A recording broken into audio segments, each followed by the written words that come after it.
안녕하세요. 그가마라길입니다. 지난 11일 아침 6시경에 드디어 비트코인 ETF가 최종 승인이 되었습니다. 사실 제가 승인한 날에 바로 영상을 올리려고 했는데 제가 개인 사정이 좀 있어서 이제서야 영상 올리는 점 이해해 주시면 감사하겠습니다. ETF 승인 영상을 정성 들여서 이미 찍어두었는데 어제 비트코인 가격이 급락을 하면서 기존에 찍어두었던 영상은 크게 의미가 없을 것 같아서 오늘 새로운 내용으로 다시 영상을 찍는 중입니다.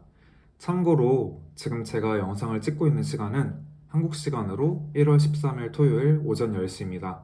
오늘은 지난 새벽 비트코인 가격이 급락한 이유와 그리고 제가 이번에 비트코인 5천만 원을 추가로 매수를 했는데 그에 대한 이야기를 영상 뒷부분에서 말씀드릴 테니까 꼭 끝까지 시청 부탁드리겠습니다. 저는 ETF 승인이 나면 비트코인 가격이 폭등해서 최소 7천만 원은 찍을 줄 알았는데 6,600만 원을 고점으로 터치하고 다시 조정을 받고 있어서 좀 의외였습니다. 지금은 심지어 5,800만 원대의 가격이 형성되어 있는데요. 어제 새벽부터 이렇게 가격 조정이 되고 있는 이유로는 크게 세 가지 정도로 알아볼 수 있었습니다. 첫 번째는 GBTC 환매의 영향입니다.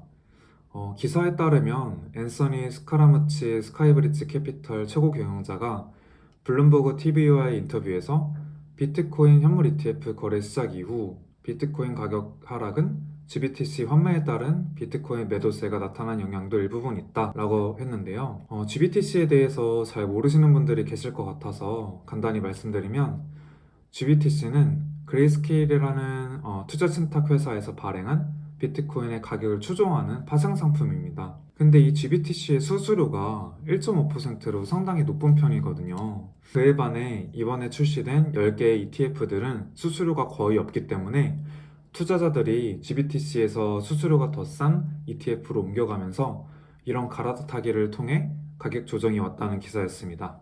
네, 그리고 두 번째 이유로는 투자자들의 차익 실현입니다. 비트코인 가격이 ETF 승인 이후 6,600만 원까지 올랐었기 때문에 이에 대한 차익 실현을 위한 매도세가 이어지는 것도 지금 가격이 급락한 이유 중에 하나입니다. 그리고 세 번째 이유로는 FTX의 자산 매각도 영향을 주었을 것 같습니다. 기사를 한번 보시면요. ETF 상장 전후로 파산한 거래소 FTX의 자산 매각도 영향을 줬을 것이라고 말했다. FTX 파산 관리자들은 법원의 허락을 받아 보유 자산을 팔고 있다. 스카라무치는 ETF 상장을 계기로 암호화폐 시장의 활동이 활발해진 상황에서 FTX 매물 등이 비트코인의 하락 압력을 가한 것으로 분석했다라고 했습니다.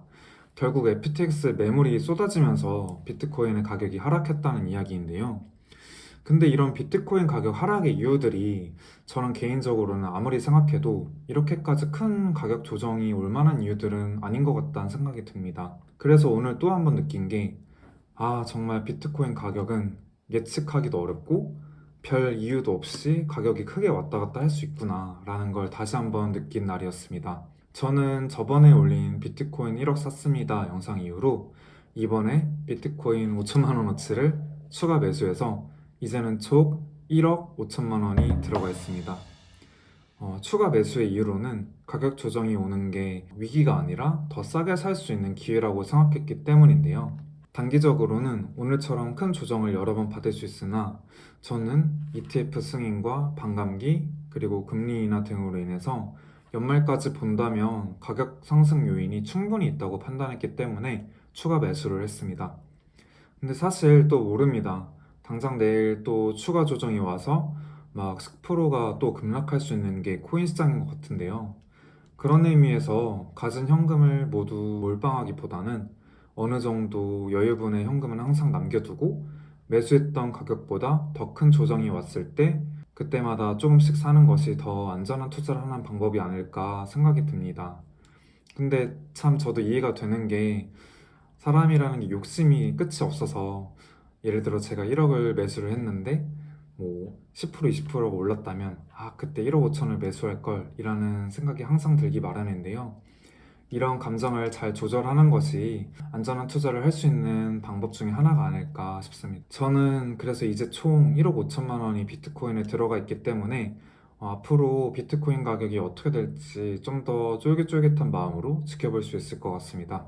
그리고 코인을 투자하시면서 거품이 많이 끼었을 때 팔고 가격이 조정받았을 때 다시 사면서 수량을 늘려가겠다는 분들도 많이 보이는데요. 사실 저는 그 정도로 차트나 타점을 잘 볼 자신이 없고 괜히 샀다 팔았다 하다가 심리적인 피로감만 더 늘어날 것 같아서 그런 매수 매도 방법은 하지 않으려고 합니다. 그냥 사면 연말까지 쭉 묵혀두고 혹시라도 매수 가격에 비해서 크게 떨어진다면 그때 추가 매수해서 평단가를 낮추는 전략으로 가고자 합니다. 올해 안에는 분명히 전고점 이상은 뚫을 것 같다는 생각에서인데요. 사실 올해 안에라는 말이 이렇게 말하면 금방 올 것 같지만 1년이라는 시간은 정말 깁니다. 1년의 시간 동안 수없이 많은 오르내림을 할 텐데 우상향을 할 것이라는 생각으로 비트코인에 들어가신 분들은 나중에 입절을 하시기 전까지는 그 믿음을 잃지 말고 끝까지 마인드 컨트롤을 잘 하셨으면 좋겠습니다. 그리고 댓글에 선물을 하냐고 여쭤보시는 분도 계셨는데 저는 살면서 주식도 그렇고 선물을 단 한 번도 해본 적이 없습니다. 선물을 해서 청산당했다는 이야기를 주변에서 너무 많이 들었기도 하고 선물은 도박성이 너무 크게 느껴져서 아예 해볼 생각조차 하지 않았던 것 같습니다. 저는 확실히 투자에 있어서는 안정적인 성향인 것 같은데요. 그래서 지금까지도 부동산 투자만 집중적으로 해왔던 것 같습니다. 부동산 투자에서 처음으로 비트코인 투자를 하는 지금 2024년이 저에게는 참 많은 전환점이 될 것 같습니다. 여러분들은 현재 어떻게 투자하고 계신가요? 현재 하고 계신 투자가 있으시다면 어떻게 하고 계신지 댓글로 남겨주시면 서로 자극이 될 것 같습니다. 비트코인뿐만 아니라 부동산, 주식 그 어느 것도 다 좋습니다. 그리고 저처럼 비트코인이 올해 정고점인 8천만 원을 넘을 것 같다는 생각에 동의하시는 분들은 좋아요와 구독 부탁드리겠습니다. 넘을 것 같다는 생각에 동의하신 분은 꼭 좋아요와 구독 하지 말까? 오늘도 영상 시청해주셔서 감사합니다. 행복한 하루 되세요. 안녕.